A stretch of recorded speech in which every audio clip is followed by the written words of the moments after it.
met a few minutes ago.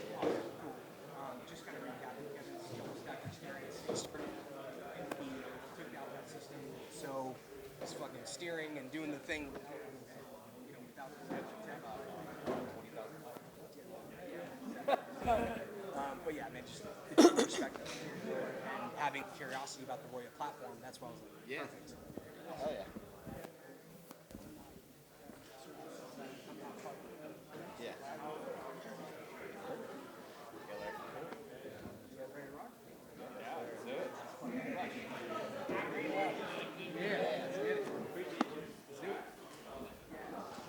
All right, guys, thank you for your patience.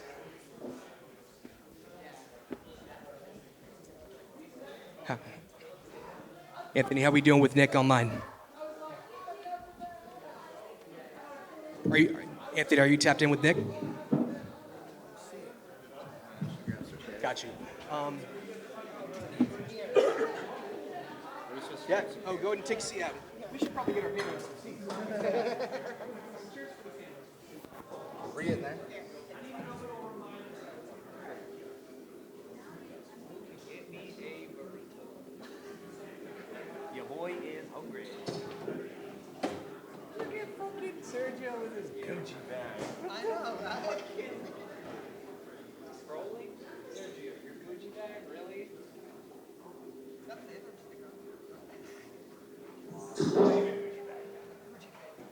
Gucci favorite? Favorite Gucci bag.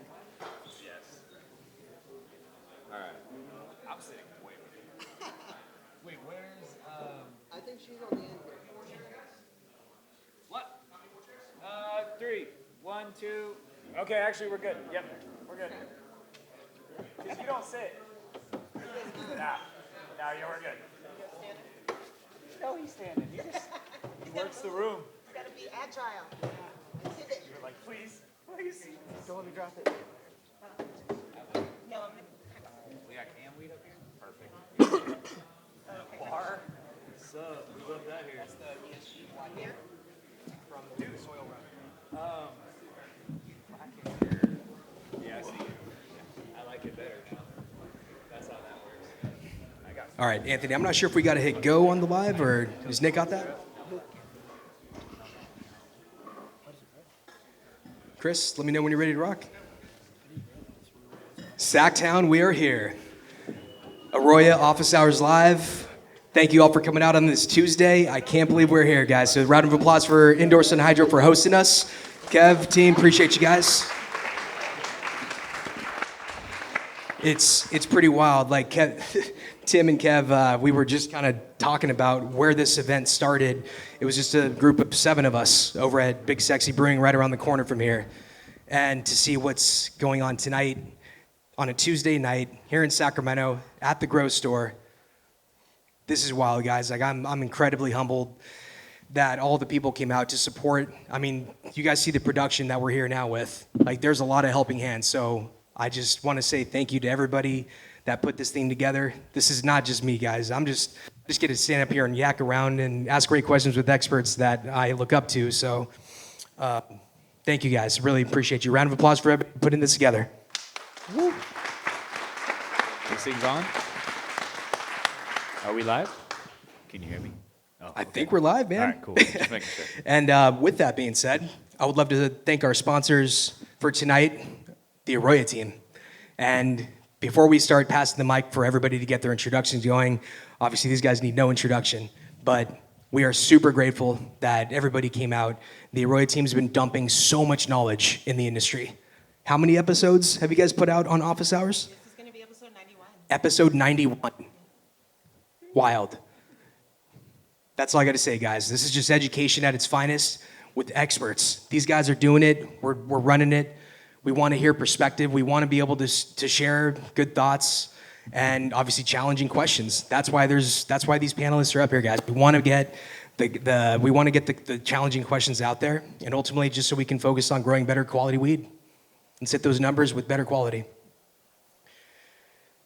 So tonight's also special because we're doing a collaboration with Grow World. And I'd like to say shout out to Nick Moran. Thank you guys for letting us actually live stream this event on Grow World platform. I don't know if you guys have heard of Grow World, but it's pretty cool. It's a commercial-based cultivation platform where you're a validated cultivator, you go on, you get authorized from Nick personally, and you basically get to link up with commercial product suppliers. If you want to do a trial of a specific program, that's your guy. This is the platform where you can do it.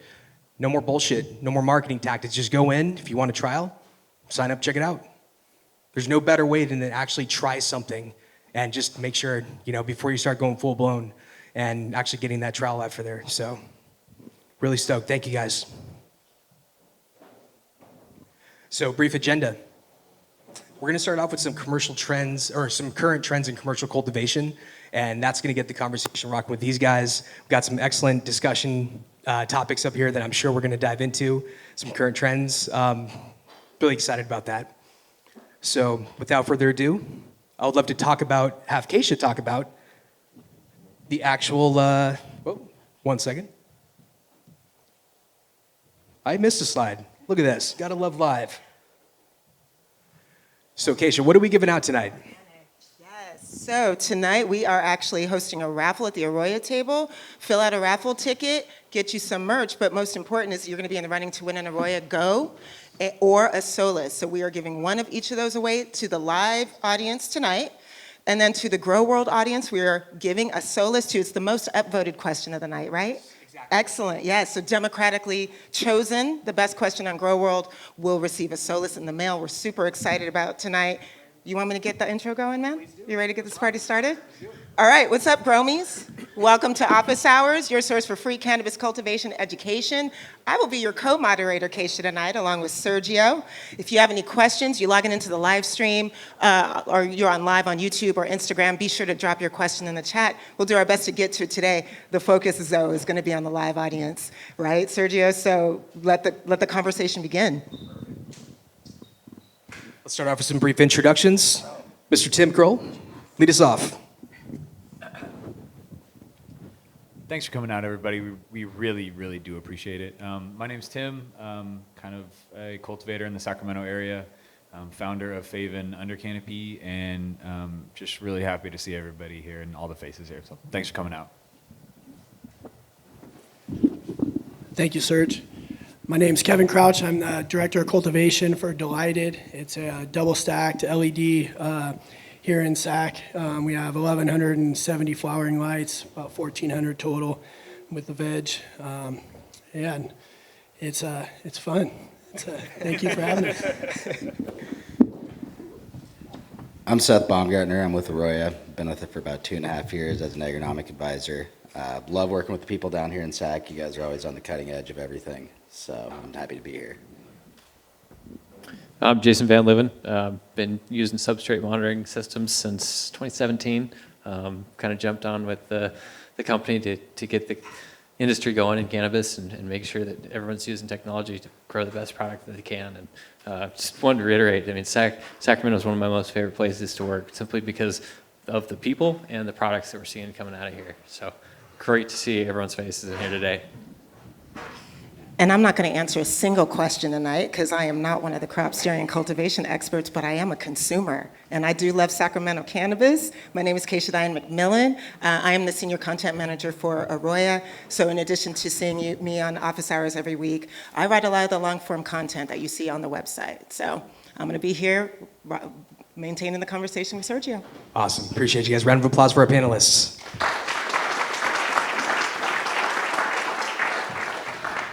Super dope. All right, guys. So first thing that we're going to use to kick off is let's talk about some current trends in commercial cultivation. Obviously, a lot of different perspectives are up here. So I want to kick off the obvious one with under canopy lighting. And Mr. Tim, I would love for you to lead us off with this. What do we want to know? You know who actually did tee me up with like the best questions Thursday was Jason, because we did an AROYA live then and just killed it. So you got any more questions for me? Do you? I burned up most of the good ones on Here, Thursday. let me recap a couple of these because that was a fantastic episode killer. you guys did. If you haven't seen it, go back and watch it. He nailed just a ton of the key points when it comes to applying under canopy lighting in a commercial setting. And the big one was what people are not improving or adding onto in their grow room, right? Because you're adding an extra element. So dehumidification, right? That was one of the things that you touched on, Jason, was like, what are some of these key things that they're missing? And if you're just slapping on more lights, and if you don't adjust your plant count, Tim, what's it happen? Yeah, so one of the, so I've, just a quick background. I've been using under canopy lighting for almost 4 years now. And I was a part of a company here in Sacramento, Connected, who did a lot of R&D on intercanopy and under canopy. And so I was able to kind of use them and learn a lot about how to go about applying this new technology. One of the biggest yield and quality drivers was plant count.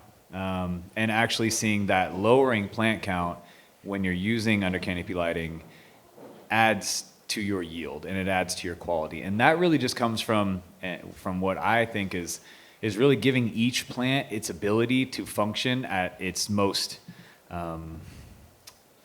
efficient level, right? You're giving it the space, you're giving it what it needs, you're prioritizing airflow, right?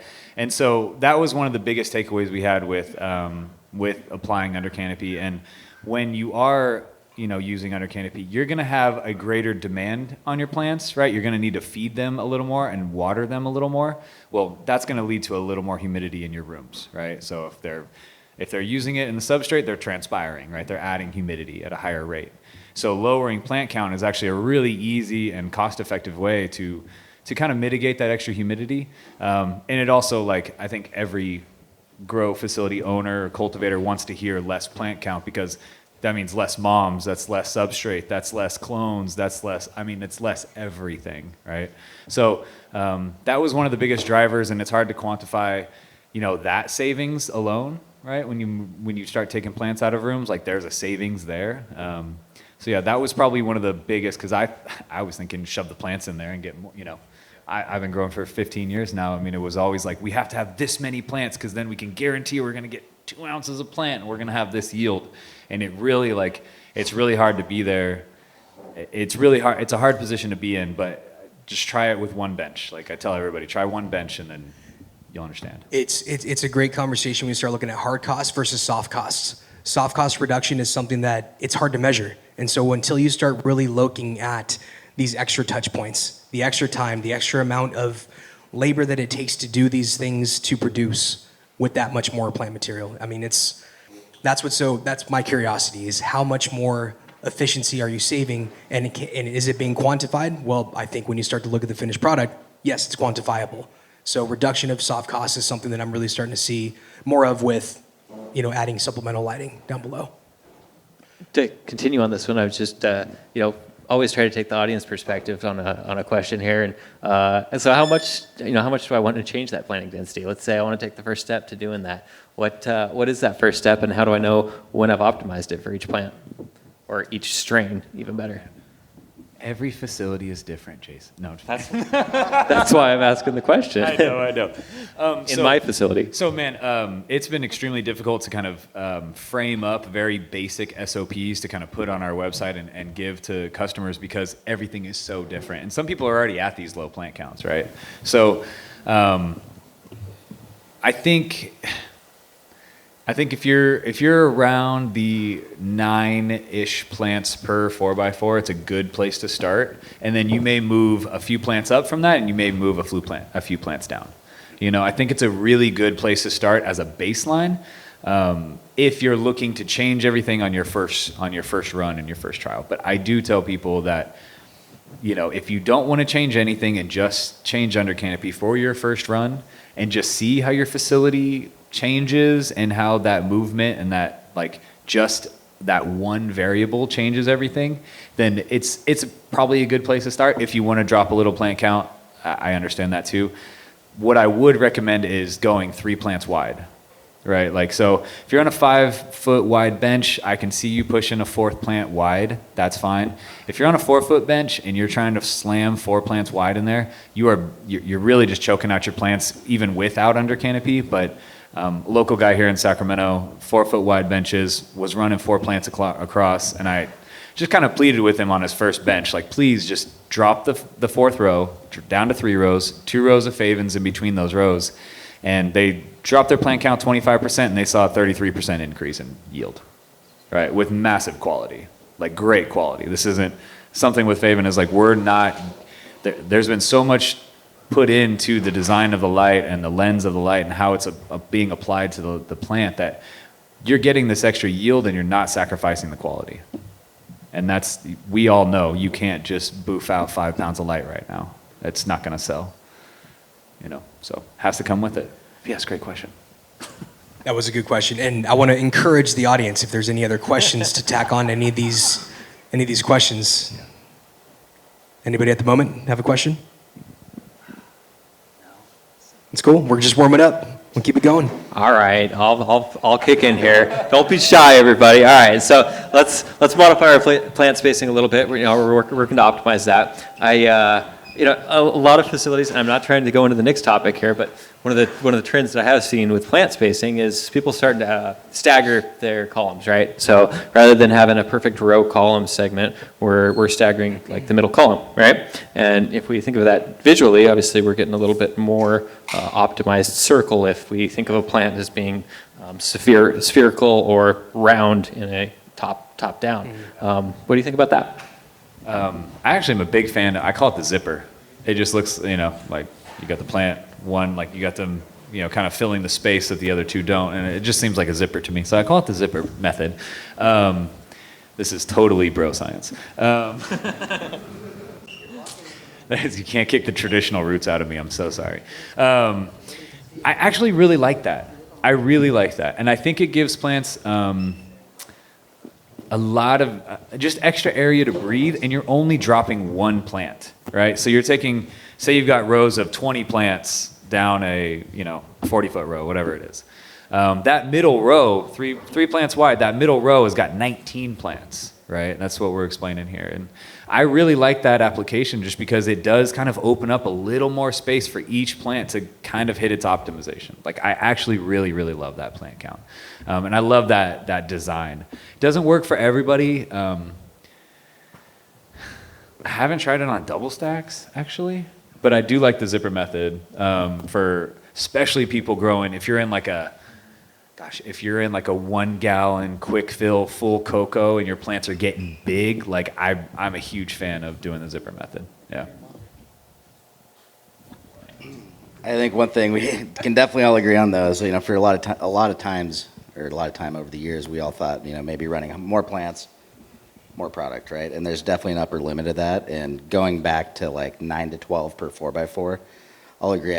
Pretty much everyone I talk to that tries that immediately has better success on their A to B ratio, and a lot of times an overall yield increase. You say you staggered a little bit per plant, but once you really start to dial in the whole process, so for a lot of people that begins in their flower room, we're all focused on that. That's where the money's made. But once you feel like that's dialed and you really start to dig into veg and prop, it's kind of amazing how much plant you can get out of such a small plant at flip. And I think that was something, once I started experimenting with a lot of different irrigation strategies and then dialing things in the facility I was at, realized like, hey, we thought we needed to veg these things for so long and get this big plant. Like, no, this thing grows like crazy. We just got to take advantage of it. And to that point, there's we talk velocity, right? Growth velocity a lot, right? So like if you put a plant in a pot, you give it a couple days, you veg it. Well, there's a certain point in a plant's life where it's got so much growth velocity up top and in the substrate, the roots are going that like if you flip that plant when it's at maximum velocity, it will get to the same height as if you over veg it. Like there's something there where like, especially double stacks, and I'll use double stacks because you're at a height limit. So as soon as I see that plant, that growth velocity day on day, that's when I'm flipping. Like I'm catching that plant in stride. And I think there's a lot to that. And then even on the single tiers, people are running some really big plants. And I love big plant tech. Like I'm a big plant guy. Like that's my favorite. But do some trials. Flip a row that's, 12 inches tall and 16 inches tall and 18 inches tall. And just control that variable of like flip height. And I think you guys will see that you'll end up at the same place and you can cut some days off your veg. Could we also touch on genetics? Like just know your genetics, please. If it's a 1X, 2X, 3X stretcher. If it's a glitter bomb. Flipper. If it's a glitter bomb. Yeah, I was or gonna- to see. I was going to speak to that too. We do a lot of genetics, a big variety, and exactly the veg acceleration can differ depending on your genetics. So sometimes you can kind of counter that with your plant count. That's what we do. So some things that take a little longer to take off, maybe you do it at a little higher plant count, and that's what we do. And that higher plant count will allow it to actually naturally stretch into the box because every plant's getting a little less oxygen. They're wanting to stretch up, so you can get them to fill that box a little bit better. So I think genetic potential plays a big part in, that veg acceleration and how you choose your plant count too. But generally, the lower plant count, more light to each plant is the way, especially with under canopy lighting. There's no doubt about that. Got a question? Yeah. All right, Nick, I'm gonna tap into you real quick here. We're gonna get a question from Grow World. Question is, can the under canopy lights be daisy chained? If yes, how many on a 277 volt? 20 on 277 volt. And I want to say 17 on 240 volt and 10 on a 120 volt. At 277, they're only pulling 0.4 amps. So very, very user friendly. We tried to make it, cost effective because we know there's an upfront electrical cost with installing these. And so we tried to get as many to daisy chain as possible with maintaining the quality of light coming out of the units. So 20 is that answer. Good question though. You can find this all on favenlighting.com. Nice. Question back here.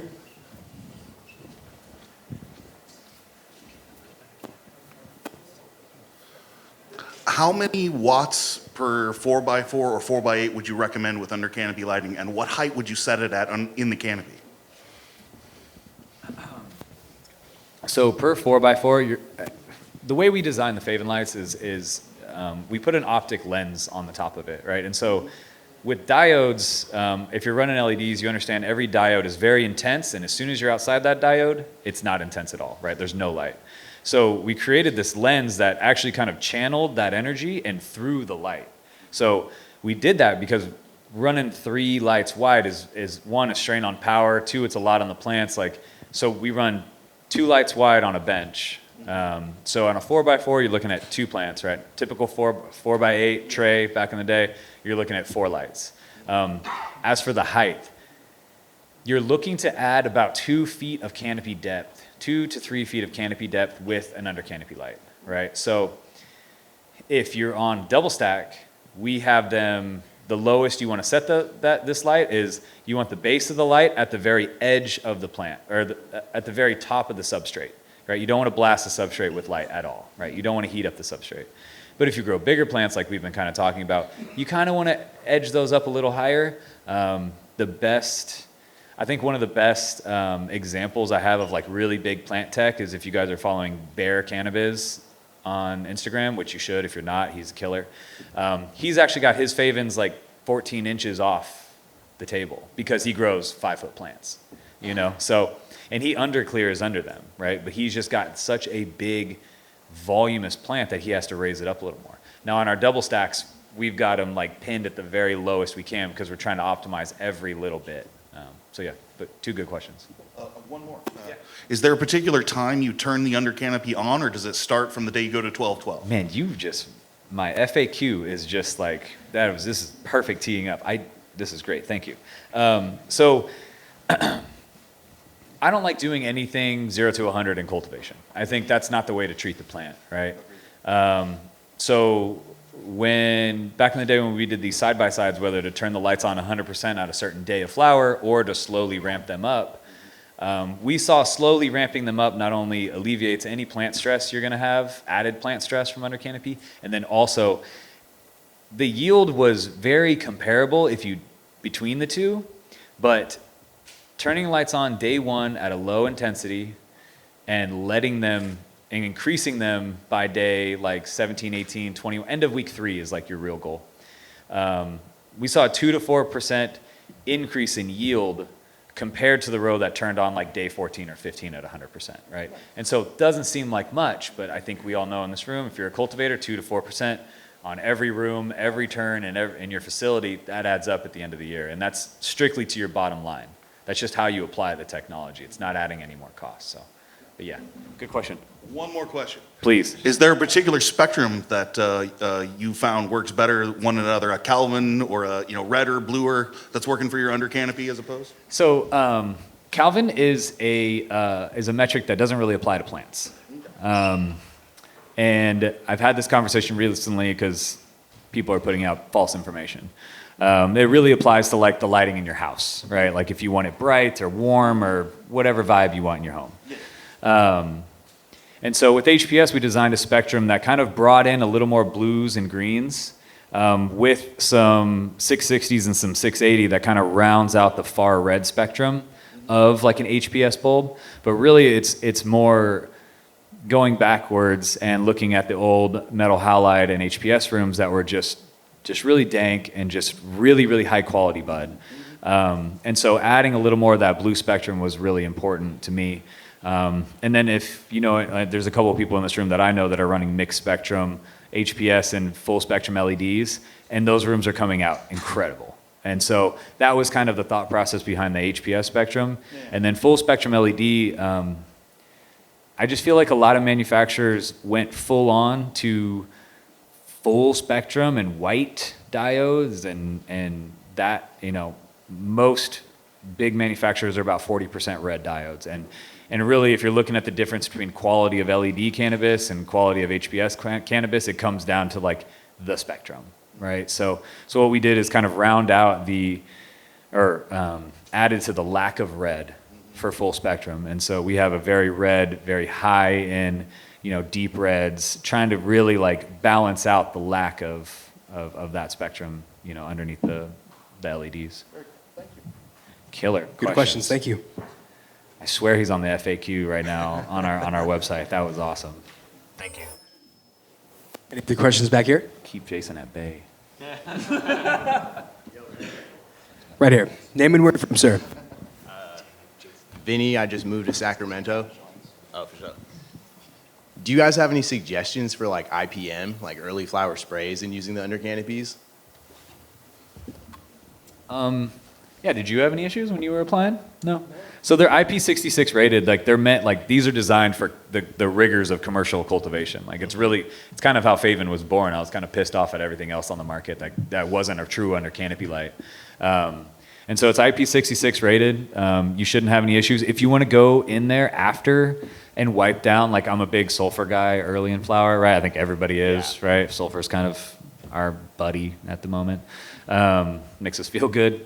I just go in there with a damp cloth and just wipe down the lights if you want to.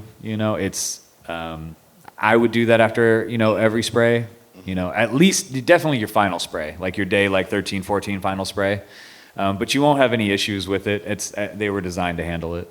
For sure. Thank you. Yeah, of course.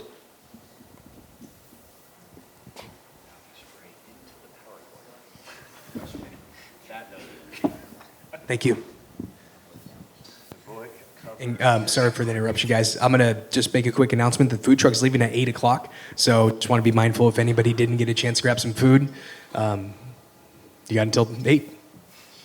Sorry. Thank you, guys. Other question? Name and where you're from, sir.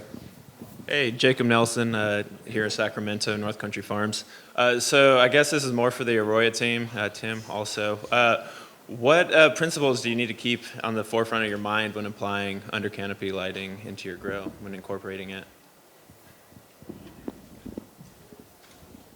I think there's a few things to keep in mind. Number one is, can you afford it at the moment, right? Like, part of it is like a smart implementation. Always try, just as Tim said, try it out, see how you like it, do some comparable research and see if, try to minimize it to that variable to start with and see if it's going to be effective for you. And then another one is what you're doing is you're adding more energy in a spectrum deeper down in, right? We're really trying to maximize where that spectrum's at on the plant and maximize the growing space that's within it. So if we're talking about where's your money better spent, is it better spent adding more square footage of lighting and growing space, or is it better spent in maximizing the space you have?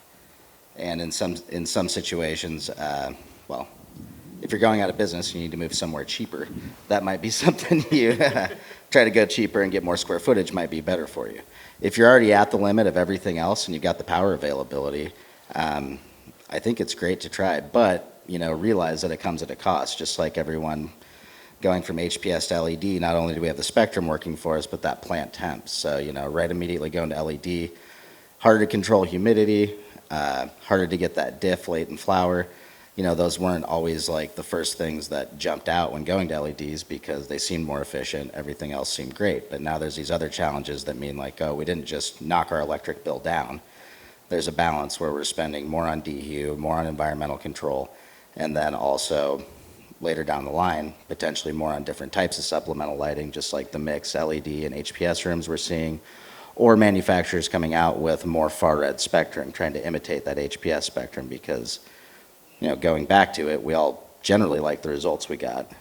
And I know for myself, now growing exclusively under LED, miss HPS because it had some benefits that just made life easier, right? But that's just not the way the market's going and probably not what we can expect from the future. So I think try it out. And like I said, there's like anything in your farm, you need to do an ROI analysis and see like, hey, what is this? What's it going to take to pay it off?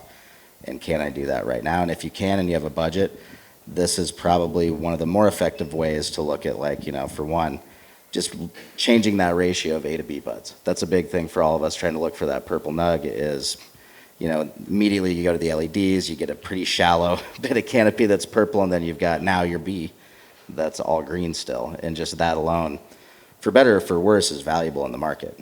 We're at a point now where on certain strains, if we're looking at a $200 to $300 premium per pound based on how dark purple you can get it, you can take a yield hit at that point at a whole room rate and, really push what your goals are on that strain. And then, on the backside, it's obviously good for your brand when you're hitting those goals reliably, not struggling to maintain that supply of like really consistent flower.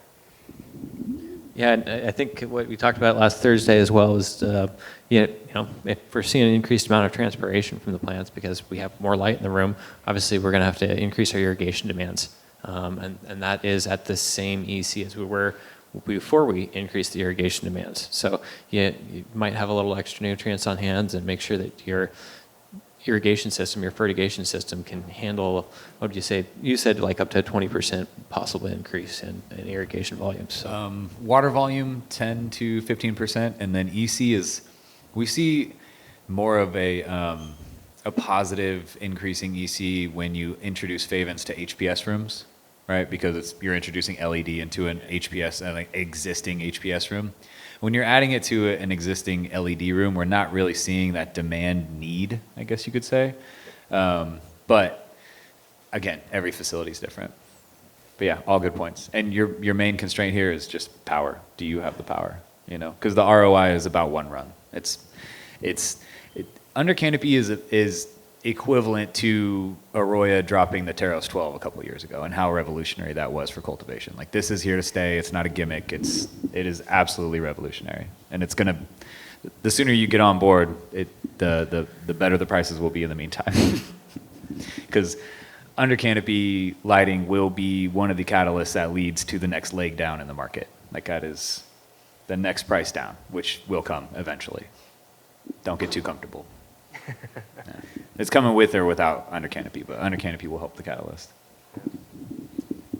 If I can add something too, something I saw in our setup was, and I talked to Tim about it, it was a more balanced VPD in the whole plant.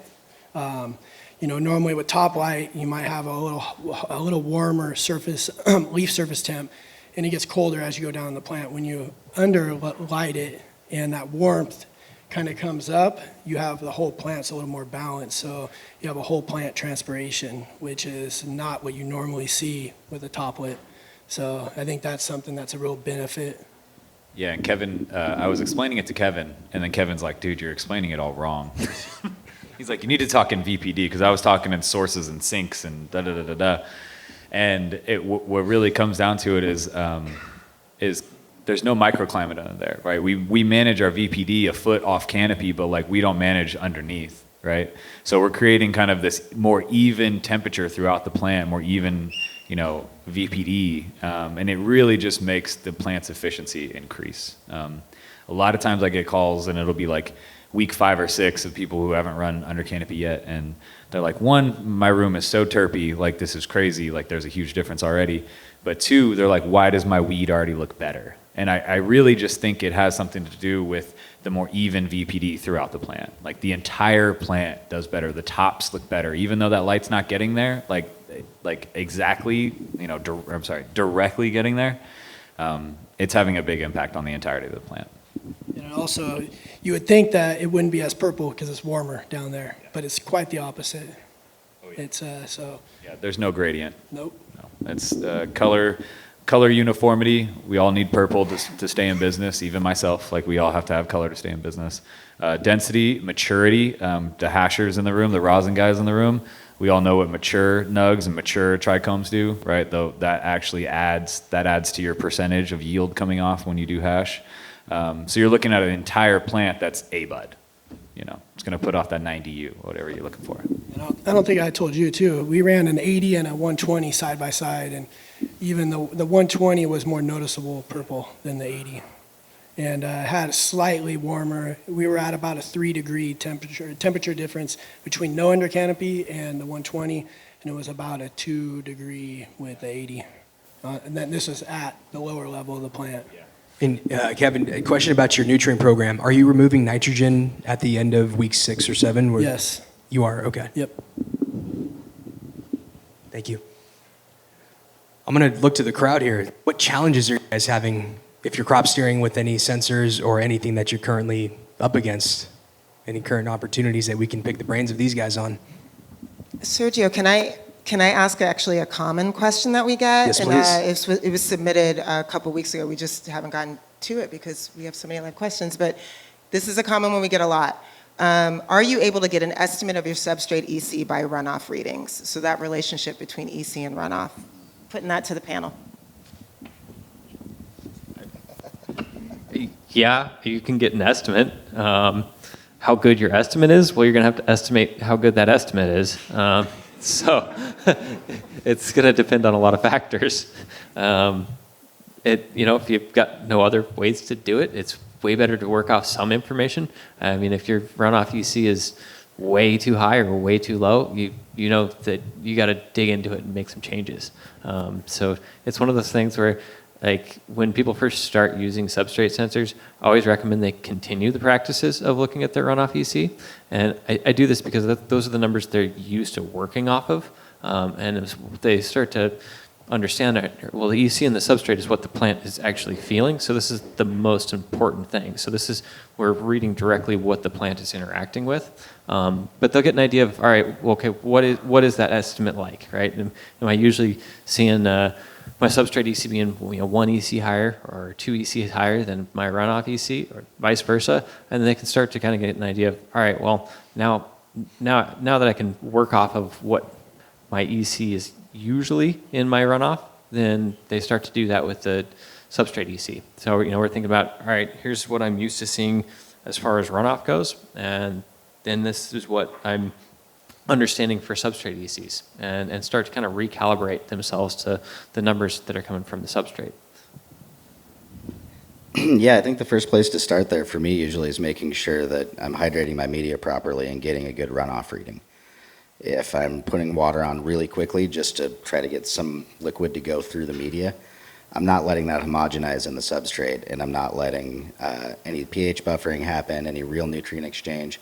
So everything's just channeling through at that point. So it's going to be, more representative of my feed than what's in the EC of the block. So as long as I know that, I can start to be accurate. And then also down the line, even after you're using, substrate sensors, it's still good to check, because from a remote sense, when you're trying to manage a huge population of plants over many thousands of square feet, sometimes you have to rely on getting this data to draw conclusions. You can't go look at every single runoff test yourself and go watch every single P1 watering and make sure, hey, we did hit full hydration, we hit saturation, and then we got runoff. We didn't get any early, or hey, we got some early on half of our plants. This, I can't pull it from the table. There's all these little logistics to it, but once you establish those numbers that you should be seeing, when you see deviation from that either way, if it's building, you can start to look into, hey, we're getting very little runoff perhaps, or what's going on there. Or if you're seeing it just drop dramatically, there's probably a good chance you're pushing like, some pretty big shots, you're getting channeling, and that's not really giving you a good picture at that point of what's going on. So all data points are great, and it's another one of those things that you want to corroborate with different tools and start to find out like, hey, what are more and more signs of when things are starting to go south with either my irrigation or substrate health, and when do I need to start to take action? I want to pick your brain on low flow drip emitters, 0.3s, 0.5s. When does it make sense to have 2? When does it make sense to have more? Should you have more? Just talk to us about that. I like 0.3s. I like having at least 2 per substrate. And really the thinking there is it's been pretty well published by most of, specifically maybe the one that's most popular right here in this, long-standing substrate manufacturers that say, hey, if we have less drip rate in there, then it's going to be a better homogenized substrate as far as water contents go. And I've used this simile many a times on the show, and that is if I think of a dry sponge, kitchen sponge, and I put it under a faucet that is running fairly quickly. A lot of times there's going to be water dripping through the bottom of that sponge before the edges are even soaked, even before they're wet. Substrate's not a lot different than that as far as, in theory, what's going on there. Now, if I've got the sink just dripping, that sponge is going to become completely soaked before it starts running off through there. And so if our flow rate is too high, one of the things that we can do is, one of the things we'll see is irrigation channeling. So you'll get areas in that substrate that are more wet. And then you can also start to, those channels will have a waste of nutrients, a waste of water, right? We want that to all go into the substrate, and we want the substrate to be as consistent as possible. One, because that's how the plant can use the most of it, and the more consistent pretty much anything is in a facility, the easier it is going to be to manage as well. Thank you.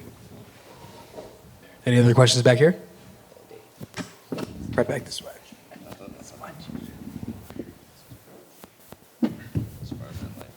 Name and where you're from, sir.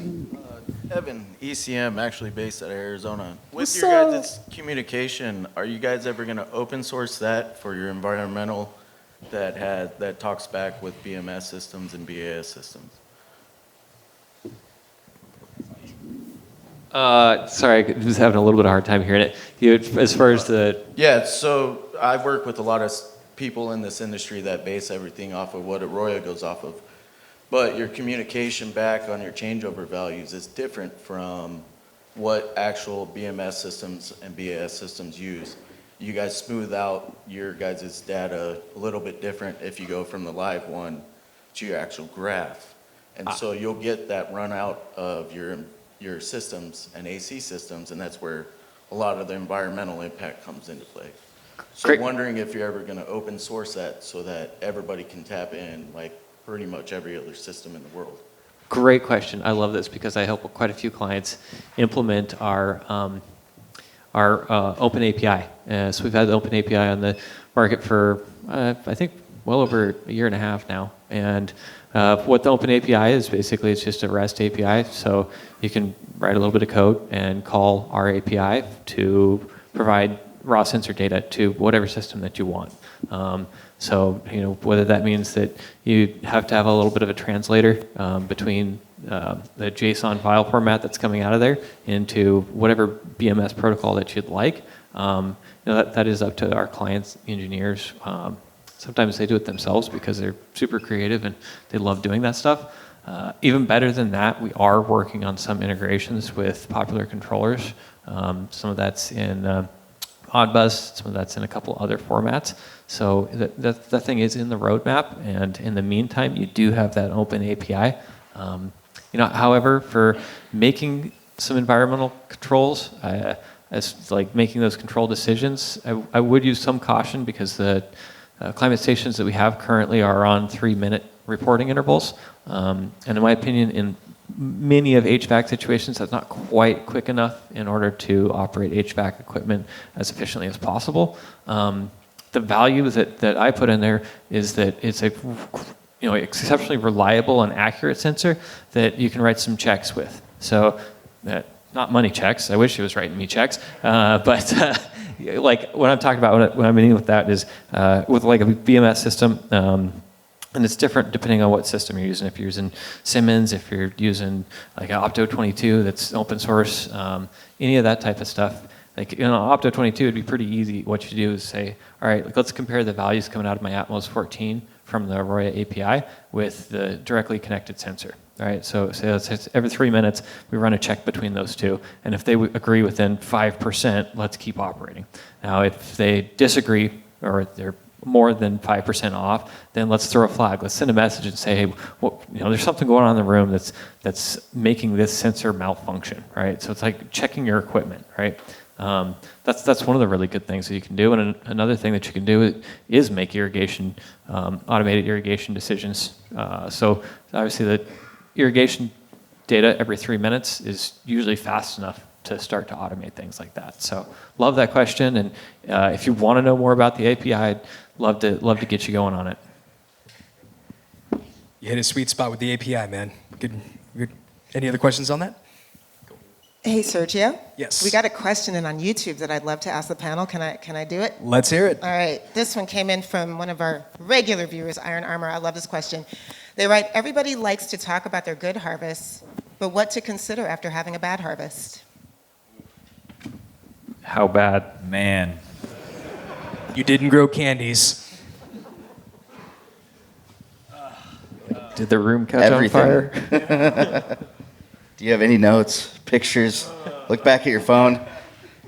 every time, okay, not every time. Let me restart.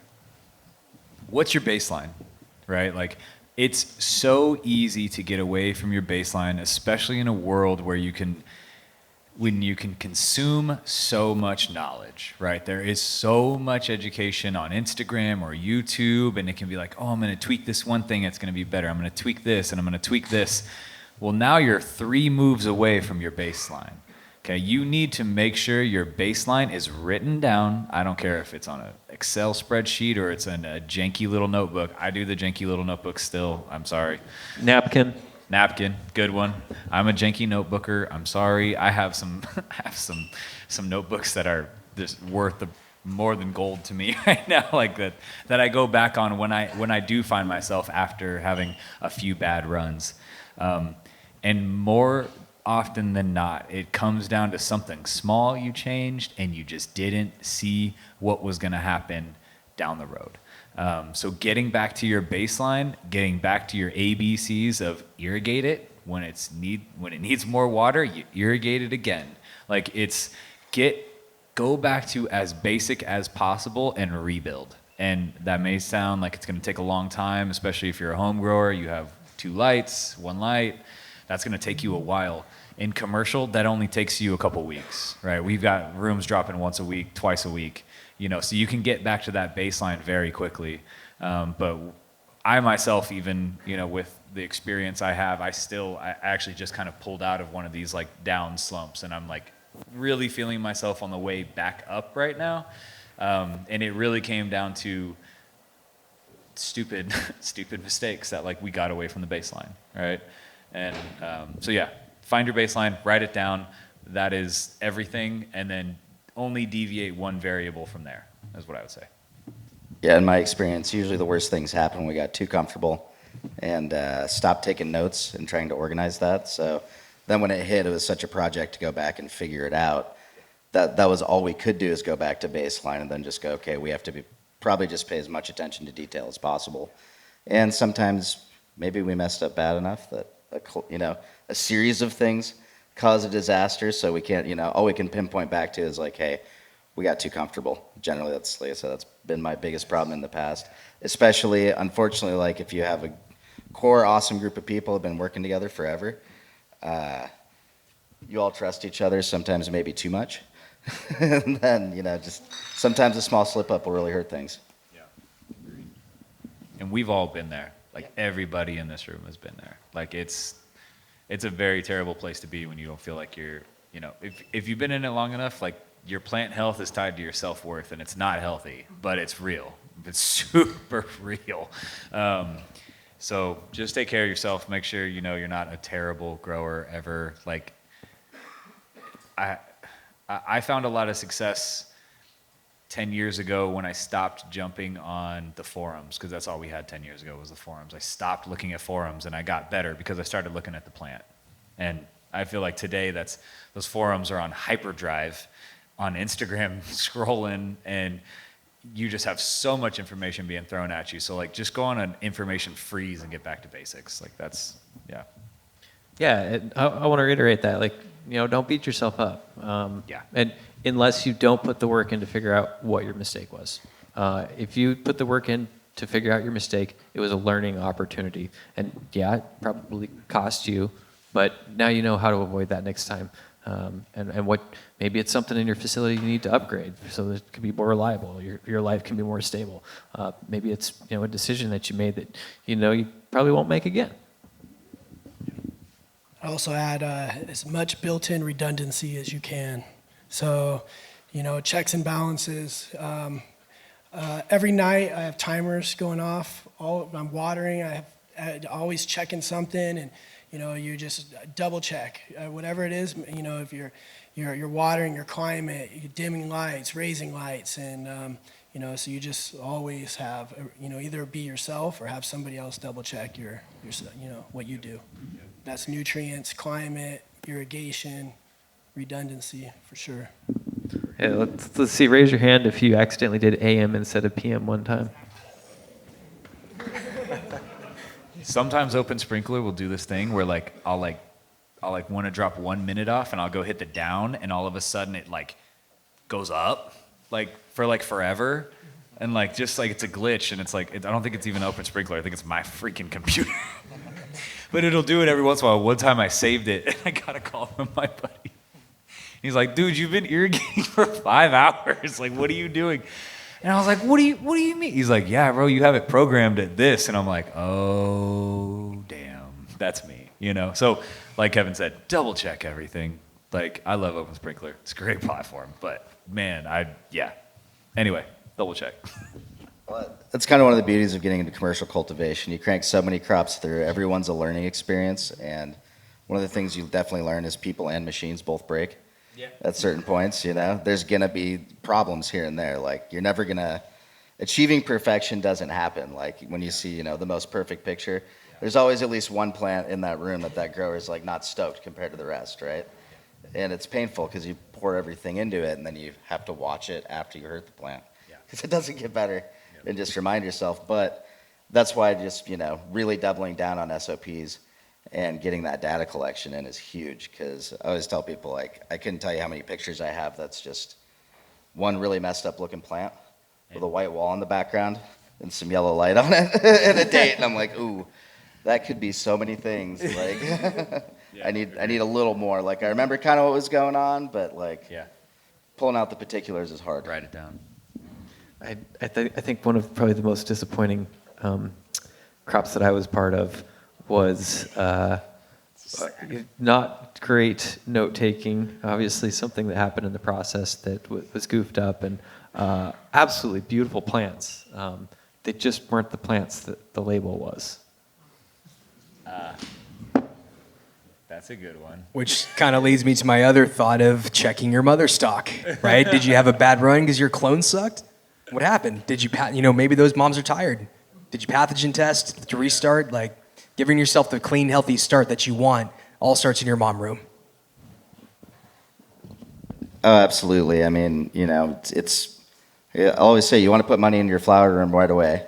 And then the next thing's all right, how do I increase this uniformity? And eventually you always chase it back to the moms. You've got to have fresh, healthy clones. You really can't keep moms for very long. And I always envision it I've kind of got this little business inside my business that exists to feed my business the products it needs to work.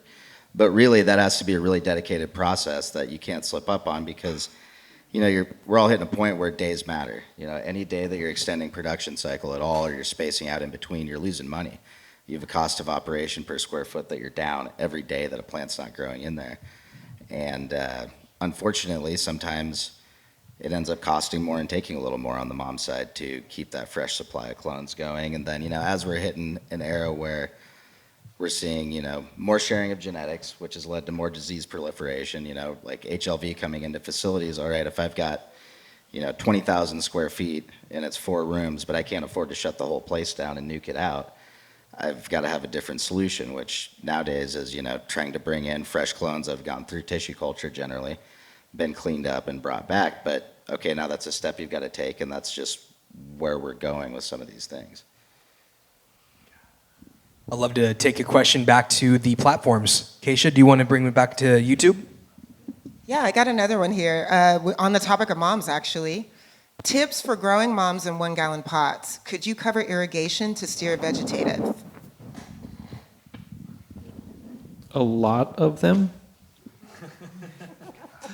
I guess, let's think about how big a mom they want to be growing there. And let's convert that into some mathematics that we can just simply break down, right? So on a typical flowering plant, like a 5-foot, 6-foot plant, I'll usually see like a half gallon of water transpiration a day, right? So let's say we're growing 6-foot mom, right? We got lights on a little bit longer, maybe not quite as much that's going into that plant. Let's say 0.5 gallons a day. If we're in a 6-foot mom, maybe a little bit more than that, just because we usually have a lot of vegetation on there.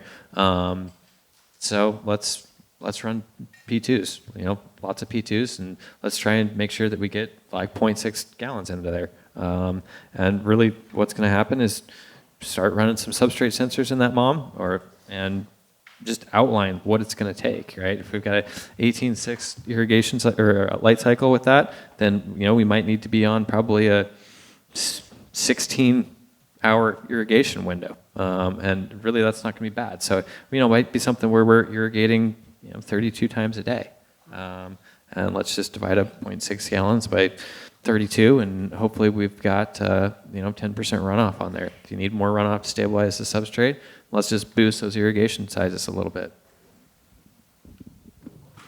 Yeah, you really just got to look at your moms as an individual crop almost. Like if you can have the same generations of moms on the same valve and then try to match your irrigations as best you can, that's going to make life a lot easier. And then, yeah, really realizing how big you want to get. Usually we're looking at taking moms out to 3 months at the very max. That's not that many cuttings. So water them a lot. And we're also, running them low EC.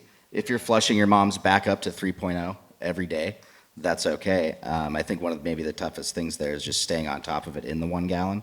So depending on some people's cloning needs, we're looking at maybe a little more comfort and up to a 3 gallon, just because it simplifies life. They can put some huge irrigations on every day. Hey, we got runoff, we're good to go. That supports our needs. In situations where we've got a lot bigger flower space we're trying to supply with a smaller mom space or veg space, trying to crank them through a lot faster, so we've got a lot more aggressive program with a lot more moms. It's like everything we do, there's, not the perfect way. There's always an exception to the rule, or but this or but that, except for keeping your moms too long. Yeah. I will say that's never, ever worked out for me once. Questions from the audience? All right, let's bring it back to Grow World. What do we got here? Nick, I'm going to lean into you. Yeah, and share some pics of those moms in the 1 gallon. I want to see the roots. I don't run into ones in mom gallons very often. Throw them in a 4x4x4 on a slab, and you'll have much better results. And it'll take up the same space. Yeah, because I actually just saw that tech for the first time a couple months ago, and I was like, that's brilliant. They also throw them out after 6 weeks. So Keeping them upright too in a 1-gallon pot. Those things are going to be top heavy. Yeah, that's the problem I've run into quite a bit. But if you're cropping them through in the same time you'd be using a Hugo, let's say, it is reasonable. If I have a room like that where I'm never clearing it out, though, I do prefer rock wool a little bit, just because it's slightly less cleaning. I thought it was the craziest thing putting moms in rock wool, but I get it. If you're not keeping them too long, 6 to 8 weeks, if that's all they're getting, turn them, burn them. Yeah. Get rid of them before they're unmanageable, and then you're doing yourself favors just keeping that as fresh as possible. And they're solid on the slab. They're not tipping over on the slab. Much more stable. Yeah, way more stable. They're not playing dominoes when you spray them. Oh my gosh. Yeah, they're moving together like a hedge. Yeah, yeah. Supporting All right, each guys, other. we got a question coming back to under canopy. How much does the cost per gram change with under canopy lighting? Also, how much extra yield on average do you get with under canopy? Pretty much average is 25 to 35% on first-time users, and that's been. I don't have any issue saying that in public multiple times, just because it's been the feedback every single time. Like Kevin, I'll tell you. What was the first question? What was the cost per? Yeah, like the average cost to increase. Run? Yes. He's looking for the price premium. Yeah.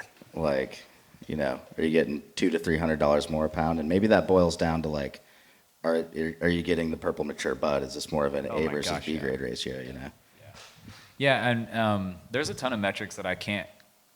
Sorry, metric's a bad word. There's a ton of variables that I can't that I can't quantify because it's different facility to facility, and like I can't quantify like the difference between a pound of purple bee buds and the difference between a pound of or like green bee buds, right? That's like green bee buds are like $500, purple like $700, right? So that $200 difference, like that's more than $200. Like that is almost 40% increase, right? That's massive, especially because of bees are, which you shouldn't have very many bees, between 5 and 10% using under canopy, really closer to 5%.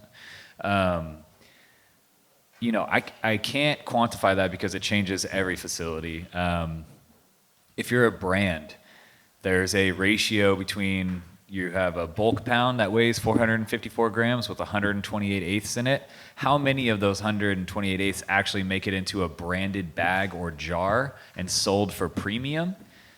I'd say the industry standard is about 70%, 75% of that bulk pound makes it into a jar getting premium numbers. With under canopy, you're seeing those numbers closer to 90 to 95%, right? So way less material getting sold at less desirable prices, right? So it's hard to quantify just because yield is very easy, right? I get the yield numbers every morning. I have a couple texts or a couple DMs like, dude, I just set my record like way by far, or like, you know, my 2 lighter did this, my 200 lighter did this. Like it's every morning I'm getting these texts now, and it's great. It's the best feeling ever. But what really is another driver is the purple, right? Fetching that extra $1, running candy genetics that don't really yield, but they actually do really, really well with under canopy because they actually throw a lot of bud sites. We just have to clear them up so high because if it doesn't receive light, it doesn't even turn into a bee bud. It's like larf. It's like growing sour diesel back in the day. It's straight larf under there. So if you add any kind of light, you're getting way more on these candy genetics. Like candy genetics are probably the ones that I've seen the biggest yield increases on, like by far. Skittles, crazy. Like just, that was crazy numbers, crazy change. So it's really hard to quantify past the yield because it changes to facility to facility or grower to grower, but I can tell you it's not hurting your smoke quality and it's not hurting your look and it's not hurting your terps. It's only making everything better. Kaisha, what do you think? Another question from YouTube? I do. This is actually for Seth and Jason. Somebody wanted to know the difference between our new sensors. So the Terrace 1 versus the Terrace 12, what are the differences? Tim would also like to. Guess everybody wants to know this. So other than the name, obviously, we've got some physical differences with the sensors.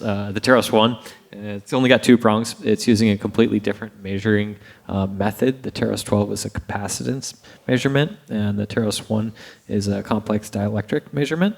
And so basically what that's done is allowed us to consolidate it, make the sensor a little bit physically smaller. It's round, so it's actually quite a bit easier to install the through hard pots, which has been kind of a challenge with Terrace 12s.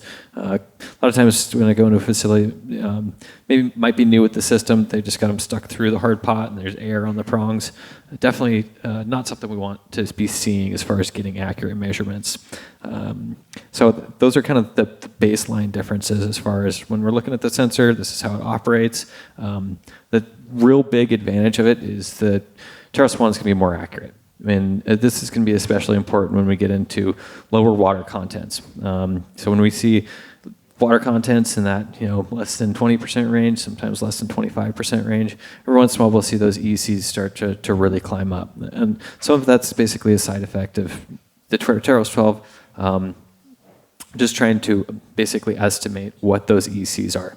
It's still been the best sensor on the market for the time being, and like most people that are very determined, the best keeps getting better. And that's what's happened with the Teros 1, is we've developed a new sensing technology that even when we're at really low water contents, maybe we're pushing extremely hard generative signals, it's going to maintain extremely high EC accuracy. Is there a rebate program if I want to trade in my Teros 12s for a Teros 1? Yeah, there absolutely is, and it's super easy. You just go on the web page there in the web store, and tell us how many you want to trade in, and it'll get the process started. I thought you were joking. That's real?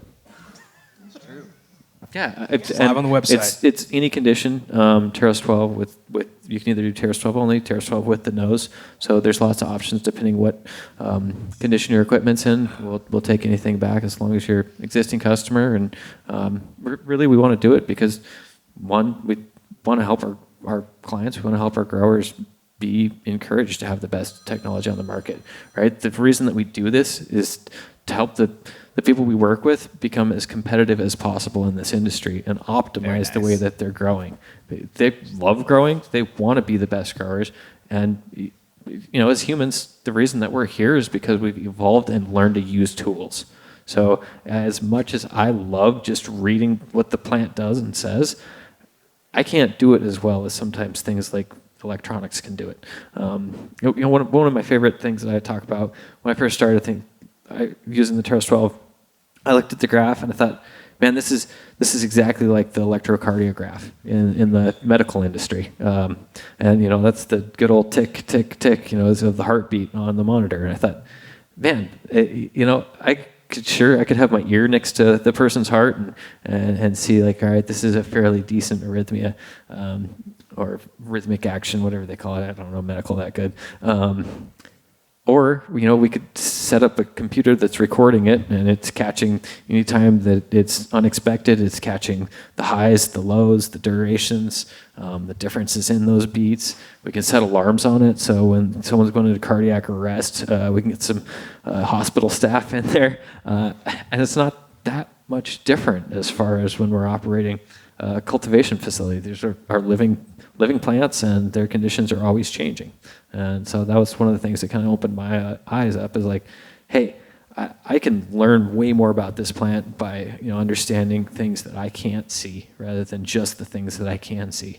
And a lot of times the issues that we're dealing with that we can see, they're actually showing up because of a problem that has already occurred. And so if we can catch a problem earlier than that, we're way more likely to have a happy crop.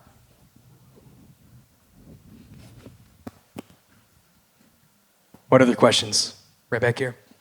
And guys, I am cognizant of the time. We're 8 minutes past the hour mark, so we're going to wrap this up probably in the next 10, 15 minutes. Cool. My name's Josh. I'm the director of sales for BioAg. How many sensors do you recommend per, how many square foot? How do you decide how many sensors you need? Typically, we go one substrate sensor per 100 square feet, and usually around 1,000 to 1,500 square feet on a climate sensor. Okay. It depends on how big your rows are.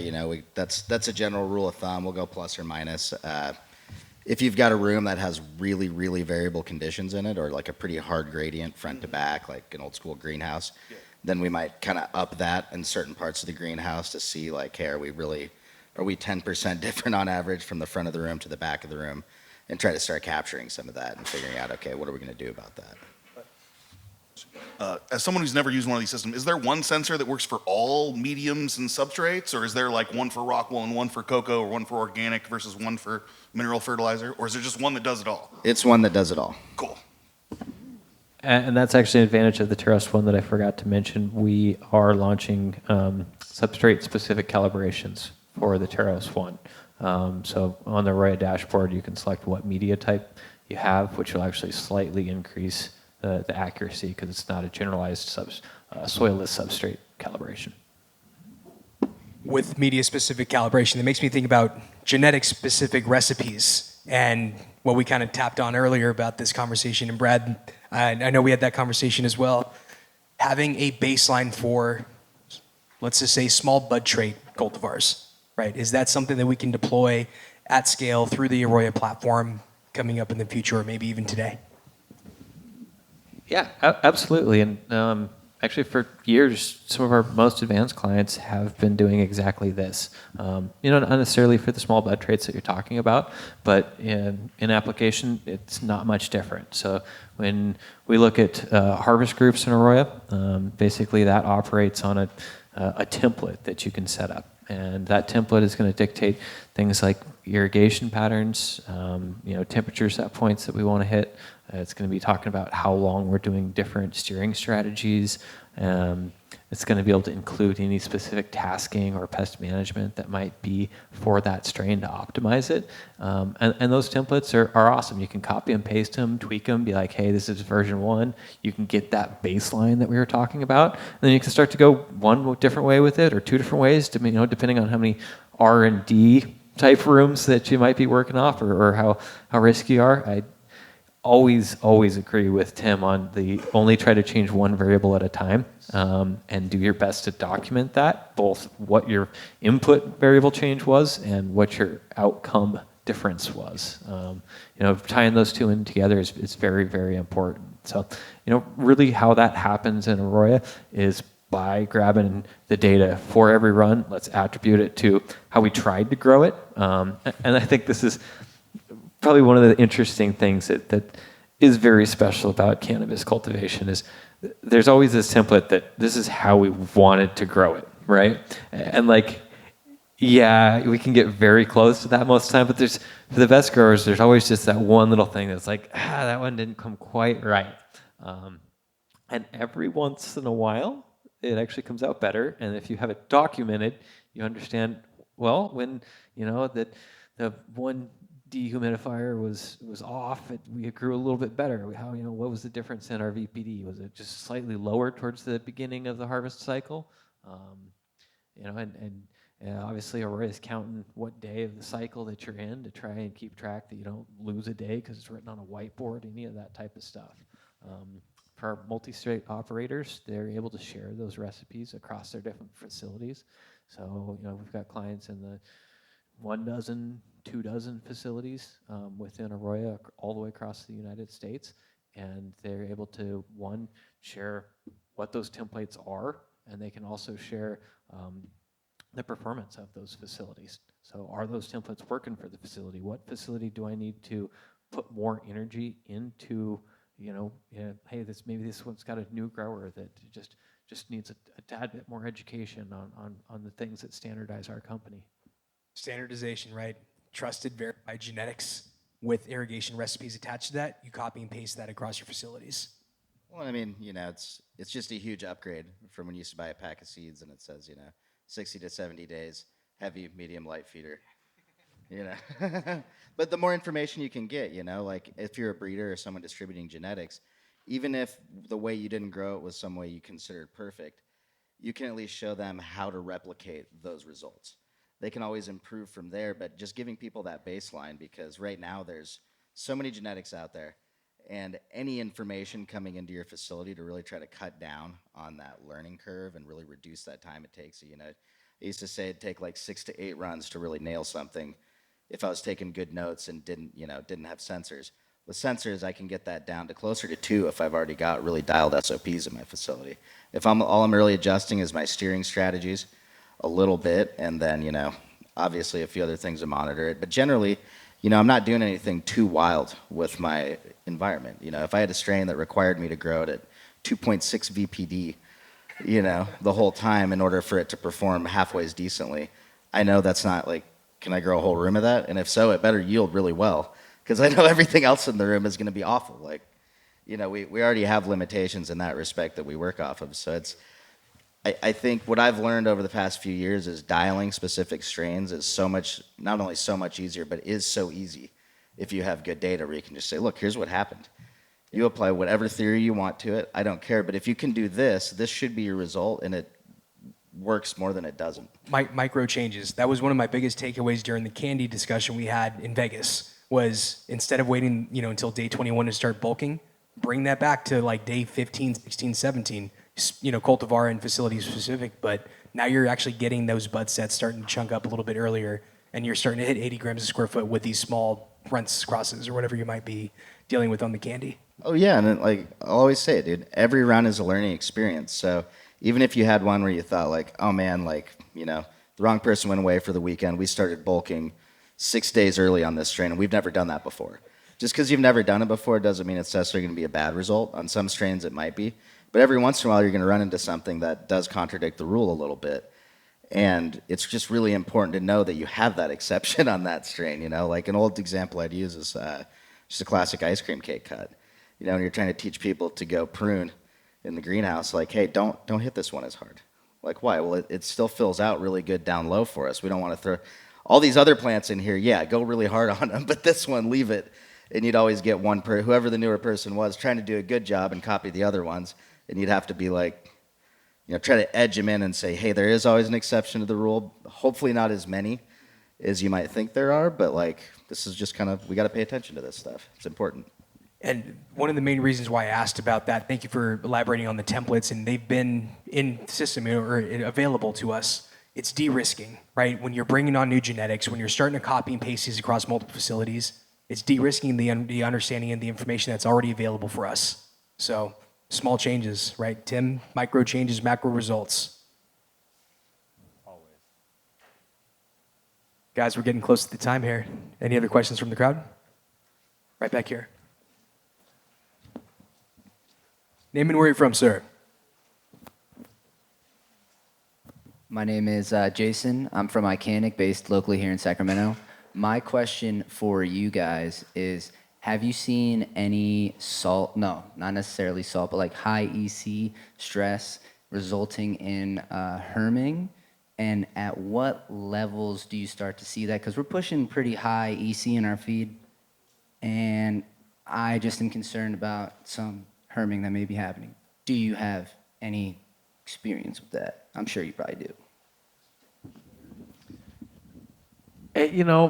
I've been astonished by how high of an EC that the plant can be dried down to.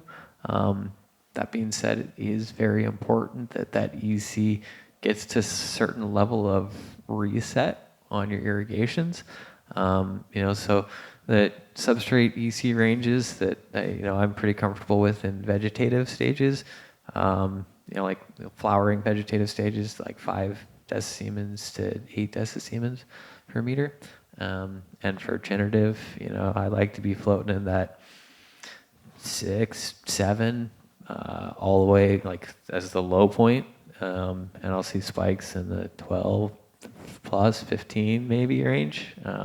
As long as it's not floating up in those ranges, I don't usually associate that with plant stressors. Yeah, typically what I've noticed is when we hit those high EC marks, a lot of times there's a few things that happen. Number one, we're pushing these drybacks really far. Depending on the media, we're doing a little bit of extra stress there. And then also, if we're not managing that correctly, we're also not managing pH. So when we're taking a plant traditionally if we had something with a little bit of CEC in it, cation exchange capacity, kind of an old school soil, we would kind of want to flush out some of the residual nutrients that were bound up in there. If you do that in your hydroponic media too quickly, you're running let's say a 3.0 and you don't ramp it down and manage your pH down, you're really shocking those roots osmotically and possibly with a big pH shift, and that's a huge stressor on the plant. At that point, it suddenly goes from having a nice cushy life to an okay life to all right, we're dying now. Yeah. And that's when I've seen late flower stamens popping out and those late flower herms. Now, if you're getting actual pollen sacs, like week 2, we're talking about a whole different game here. Yeah, and not every nutrient line was meant to run at high ECs. Just keep that in mind. Yeah. Low EC there's something to it. You need to dial in your rooms accordingly. Like if you're pushing high EC, you probably if you're hitting some numbers and it's a line that's not on their feeding chart, hey, feed this, you're probably messing up there. Make sure the line can handle being ran that high. because there are a lot of liquids on the market that you're not supposed to run that high. Yeah. Just a heads up. Good question. I'd definitely take my answer with a grain of salt, if you will. I can add to that a little bit too. I've seen what I would believe would be herms from high EC, but mainly on seed plants, not clones.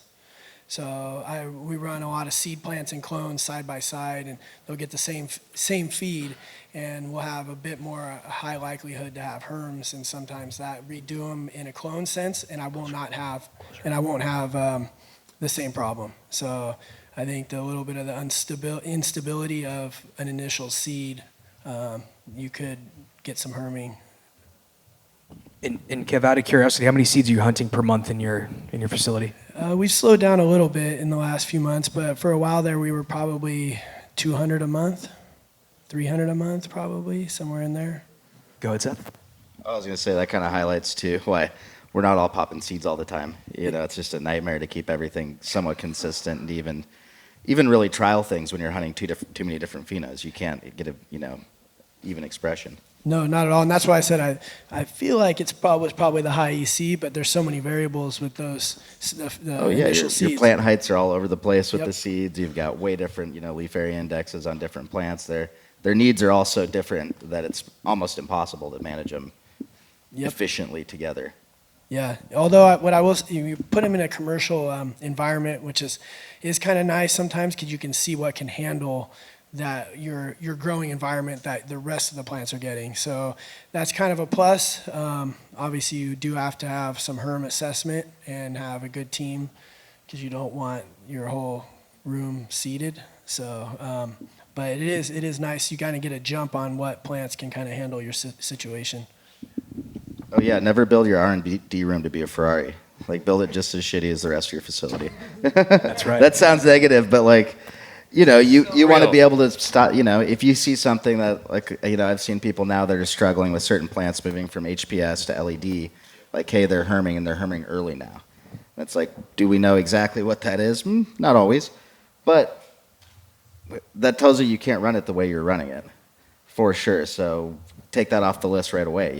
You got to live within your limitations. It's not worth seeding out a room, and you're not going to be able to run the crop efficiently enough you're going to lose yield at the end of the day trying to accommodate this and put way more money in than it's worth to get it out, even if it is the most amazing heavy yielding. If it ruins the room, it ruins the room.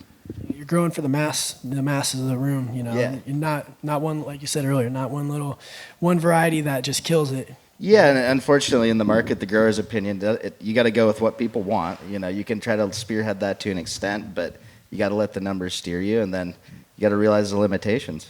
Yeah, we don't that your matter facility anymore. has. No. Yeah, it doesn't matter what we think No. anymore. Just because I like it doesn't mean anyone's going to buy it. Nope. All right, guys, let's do a couple roundups. Kaisha, let's get into the raffle, right? Let's do that. So this is where somebody that entered the raffle for tonight for showing up. Thank you guys for showing up. Kaisha is going to pull a lucky winner for an AROYA Go system. Badass. Thank you, AROYA, for that. That's really cool. So while we're coming back to this, I also want to come back to the Grow World platform because somebody that had the most upvotes on their question, if we didn't get that asked, Anthony, can we check that out? They're going to win a Solus. Faven is on Grow World as well.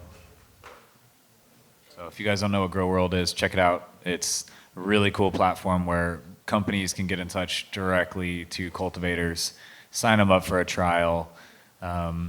Grow World kind of handles all of that, and it's a really, really chill platform. Like I kind of didn't know about it at first, and then sat down with the creator Nick, and he's got a good vision. So Faven is on Grow World. Oh, perfect. Oh, this just in. We're going to do a live Solus winner tonight, too.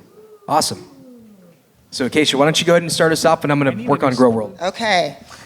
We ready? So I'm going to pull the winner of the Solus. Actually, Jason, do the honor. Winner of the Solus. Drum roll. Ignacio Garcia. 500 or 5000 Mac Road. We're going to reach out to Ignacio, let him know he won a Solus. All right. Who's ready? Seth, you want to pull our Arroya Go winner? Okay.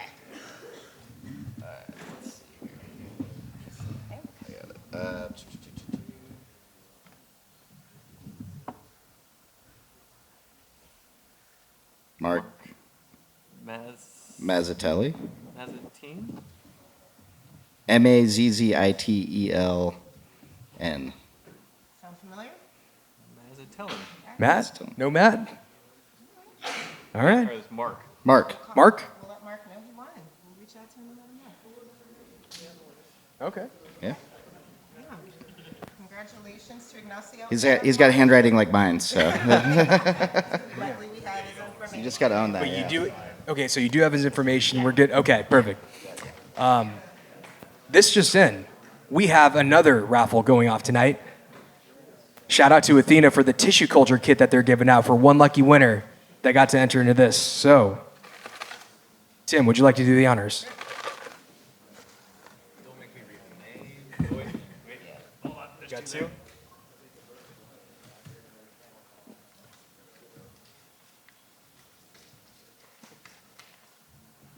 Stephanie Shepard. Stephanie Shepard. What up, Stephanie? You just won an Athena tissue culture kit. Congratulations. Thank you, Athena. It pays to come to the Connect, guys. That's all I can say. Perfect. Okay, so, Anthony, do we have the Grow World winner? Let's see what we got. We got another winner?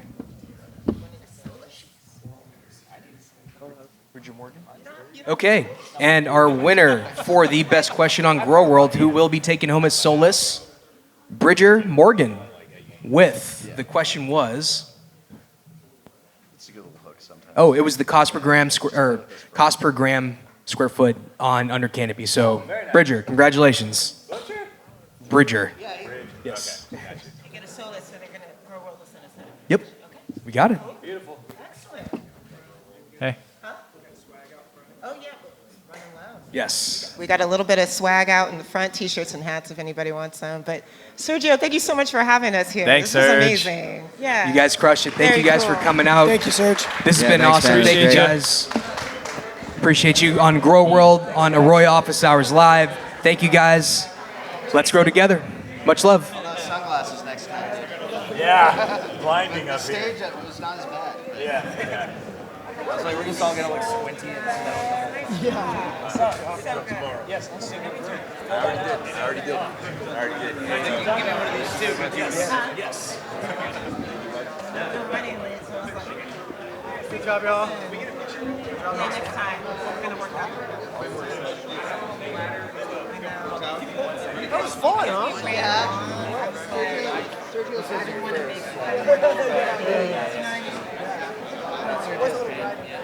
Yeah, right we sat down.